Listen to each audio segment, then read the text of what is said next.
Good morning, Capricorn, and welcome to my channel. This is the Oracle of Zoraya Utranaya, and today I'll be doing a reading for you for the week of June the 2nd to the 8th, 2024, and I'm also including in this reading the new moon in Gemini as well, so what kind of energies you can utilize during this week, okay? I've already cut your decks and I've shuffled them all 7 times each, utilizing the numerology of the date June the 2nd, 2024. So let's dive right in. Okay, we are starting the reading off with the Queen of Cups. Very beautiful card. This reminds me of the birth of Venus, if you're familiar with the art history. So the Queen of Cups is a lady that can be quite emotional. So maybe you are experiencing some heightened emotions at this time, or you're feeling things a little bit deeply, like she's in the deep of the ocean here, right? So you're feeling your emotions deeply. This queen obviously can be quite intuitive. She can be psychic, clairvoyant, clairsentient, clairaudience, all might be developing for you, perhaps some telepathy. Maybe you are dabbling in the occult, so that's not negative. Occult means hidden or secret knowledge. There's a lot of hidden secret knowledge out there. Don't let that term occult dissuade you from pursuing knowledge of any sort, okay? So this queen also doesn't spend her time and effort on anything that is not that she doesn't hold dear to her heart. You see how she's holding this seahorse here by her heart? Normally on a normal Rider-Waite deck, she's holding a chalice that looks like a trophy right near her heart. And this signifies that she cherishes those things that she puts her time and effort into, and she only pursues things that are in alignment with her heart and her values and whatever gives her life meaning and purpose.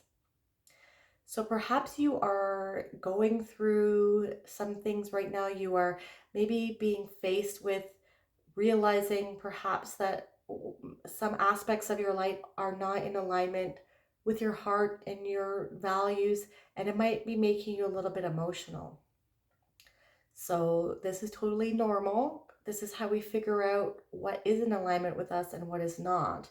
And what is normally more upsetting is the fact that we have to face how we are going to exit certain situations. It could be a work environment, could be toxic bosses, could be friend circles, could be habits that we are not in alignment with anymore, or could be loved ones, family members, people that we're in a relationship with.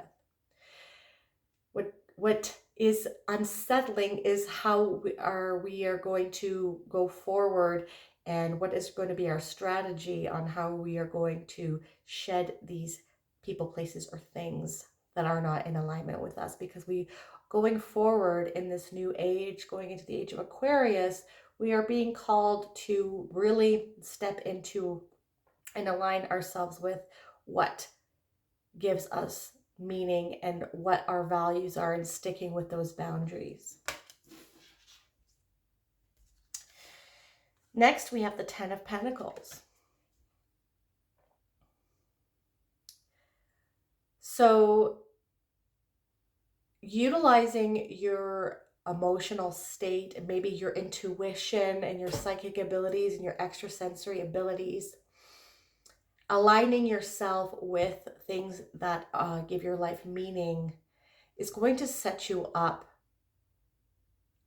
to establish intergenerational wealth and establish stability and a foundation for the rest of your life.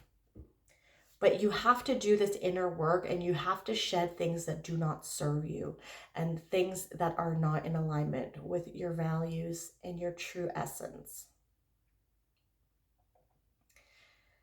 You see here, this is the patriarch of his family. The patriarch, it just means the man of his family. The older man doesn't necessarily have a negative connotation. But he established his, like, this is the tree, this is like a tree trunk here, and all these lines indicate his lineage. And in the middle, there's a mansion or a big house with his family here. And he has worked very hard to establish the foundation for the rest of his life and the rest of his family's life moving forward. What is going to be your legacy, Capricorn?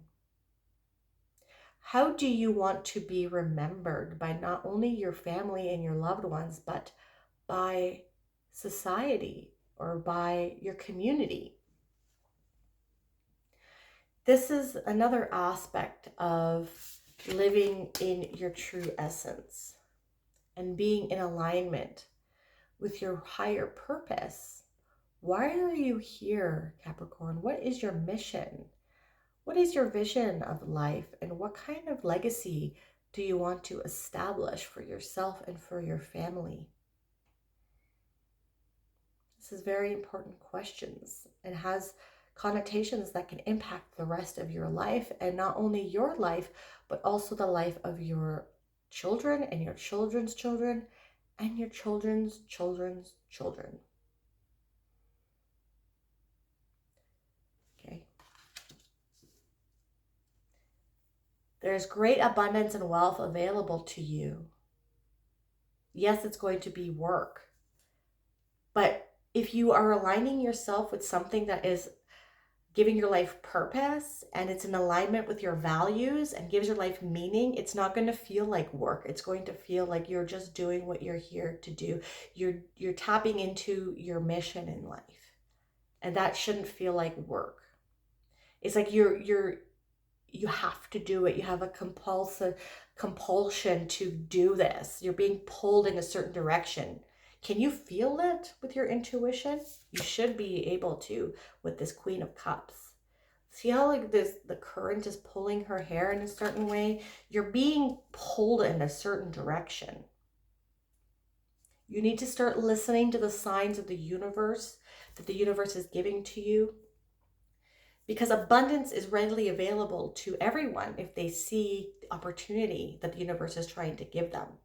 But abundance also is not just money. It could be time to spend with your family. It can be family in general. And it can be freedom and sovereignty to do whatever you want with your life.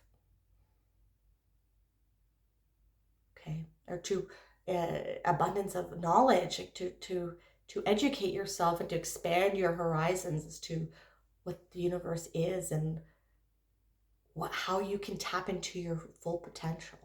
All right. All right, and then we have the Justice card here.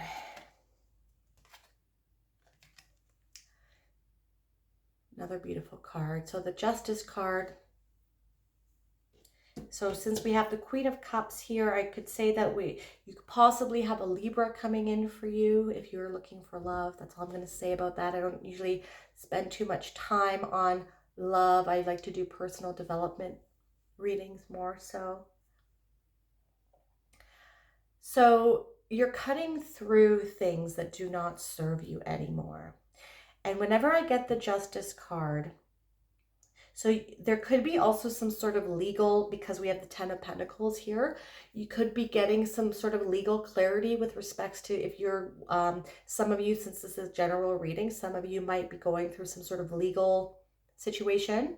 So something might be coming to an end and you might be getting some sort of settlement that could help you out with the rest of your life monetarily.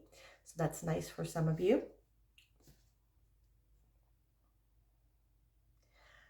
On another aspect of the Justice card, and I'm going to be circling back to your life having meaning and purpose and leading with your heart and your values. The Justice with the scales remind me all of the time to the goddess and concept from the Egyptian pantheon. So my nose is itchy. Named Maat. She is cosmic order and justice and balance.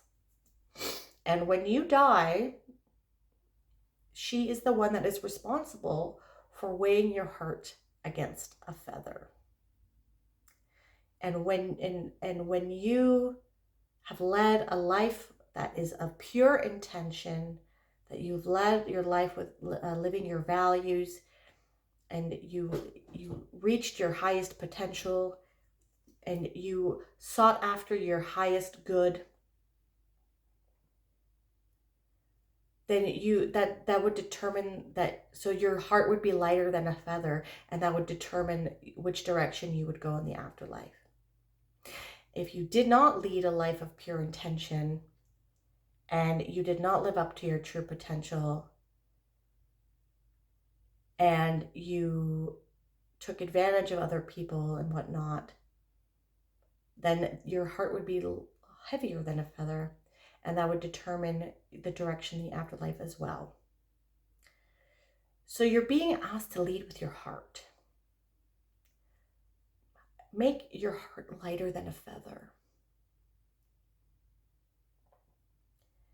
And things will start falling into place because you are in alignment with cosmic order and balance. Tap into your intuition and psychic abilities and extrasensory abilities. There are opportunities everywhere for you if you are in alignment. Do some Kundalini yoga perhaps. Do some meditations on your chakras. Do some meditations. See what the universe is trying to communicate with you. The universe is trying to guide you in a certain direction, but you need to be able to hear it.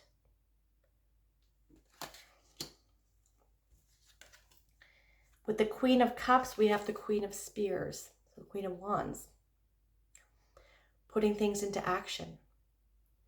You are tapping into your subconscious. You are tapping into your intuition with the Queen of Cups. You are using your emotions to guide you, your intuition to guide you to see the opportunities, to tap into the Ten of Pentacles, abundance that is readily available to you. You're leading with your heart, and now you're putting things into action. The Queen of Spears, she's bold, she's assertive, and she gets what she wants. The spears or the wands are cards of action. They're action-oriented. There's a lot of impetuous energy. And you are what's it called? Protected from fire. You're protected from risk, but these need to be calculated risk. And as long as you're leading with your heart and you are taking the time to see how the universe is communicating with you in order to give you opportunities to get that Ten of Pentacles, to get that security, and you're putting things into action, and you're going after what you want, you're going to get it. Yes. Yep, you're going to get it. That's the Emperor. So that's the Emperor with the Ten of Pentacles. So utilizing your ambitiousness, utilizing your boldness and assertiveness of the Queen of Wands, and you're even upping it up a level and tapping into your Emperor energy. This is Aries. What you want is yours. The Ten of Pentacles is yours. You see here how he has, so on the normal Rider-Waite deck, he's sitting on his throne and he has his cloaks on, but under his cloaks are his armor. So that means he's ready to go at any moment. The universe is providing you with signs and symbols and synchronicities, nudges, knowings, inklings, increased intuition and psychic abilities, giving you opportunities and signs everywhere. And you need to be ready to go at a moment's notice to tap into that impetuous energy to go after what you want at that moment. So be ready. Be ready to go at any moment. Pay attention to the signs and symbols and synchronicities that are happening, because there's a lot going on right now and you need to be bold and assertive and be ready to go at a moment's notice. That 10 of Pentacles is yours. That intergenerational wealth is yours. You are tapping into the Emperor energy, whatever it is that you want to focus on that is in alignment with your heart and your true purpose. You are going to be the top of the line. You're going to be the top. You're going to be the patriarch. You're going to be like the main person here. And this is going to affect the generations of your family moving forward for a long time. And then we have the Knight of Cups. So we have Libra and we have Aries, okay? Because I also have, and we have 2 queens, right? So that could be love coming in for you, because we also have the Knight of Cups. The Knight is the Knight of Shining Armor, and he can be giving a love offer for some of you. This is a general reading, okay? But, you know, with the Justice card here, and with the Knight of Cups, the Knight of Cups is like, he's after the Holy Grail. That's what is the Holy Grail? Like, what is your North Star? What gives your life meaning? And he's leading with his heart. This is the Knight of Cups. Very romantic. The Knight in Shining Armor. He's leading with his heart. He has good, pure intentions. Lead with the heart that is lighter than a feather. And everything will start falling into place for you. Okay, but listen, I know you are an earth sign, but I believe that your extrasensory abilities they're developing at a rapid pace right now, and the universe is trying to speak to you. Okay? But leading with your heart, aligning with your purpose, going after your Holy Grail is really going to make you the emperor of your family and establish your wealth for the rest of your life and your children's life and the children's lives. All right, very cool reading. Now we're going to end off with a motto for your week and for the new moon in Gemini for yourself. When I make a mistake, I realize that it is only part of the learning process, right? As I forgive myself, it becomes easier to forgive others. Let this motto guide your week and your new moon in Gemini, my dear Capricorn. If this reading resonated with you, please hit that like button and subscribe to my channel if that is something that you'd like to do. You could also hit that bell notification to let you know when I release new videos. And if you want a more holistic approach as to what is going on with your week and this new moon, not only check out your sun sign, but also your moon, your rising, and your Venus. I'm truly grateful for the energy you've brought me today. Thank you so much for watching. Have a wonderful week and a wonderful new moon in Gemini.